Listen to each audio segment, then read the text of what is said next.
ทุกที่ Ready Go เขาเช็คนี่เดินมานี่มีตาเดียวเอาเลยเช็คนี่2 ตัวบุกแนวนี้เป็นแนว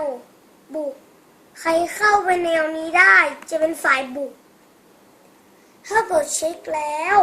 เขาขึ้นมานี่เราต้องใช้2 ตัวนี้ให้เป็นประโยชน์เช็คต่อเนื่องห้ามหยุดห้ามให้เขาออกแนวนี้ได้คิงหรือควีนเมื่องั้นจะเป็นปัญหาของสีขาวพอเราเช็คนี่ช็อปมันจะกินแต่เปิดเช็คอยู่กินไม่ได้เขาต้องหาตาอื่นมีตาเดียวเขาต้องลงแล้วเขาต้อง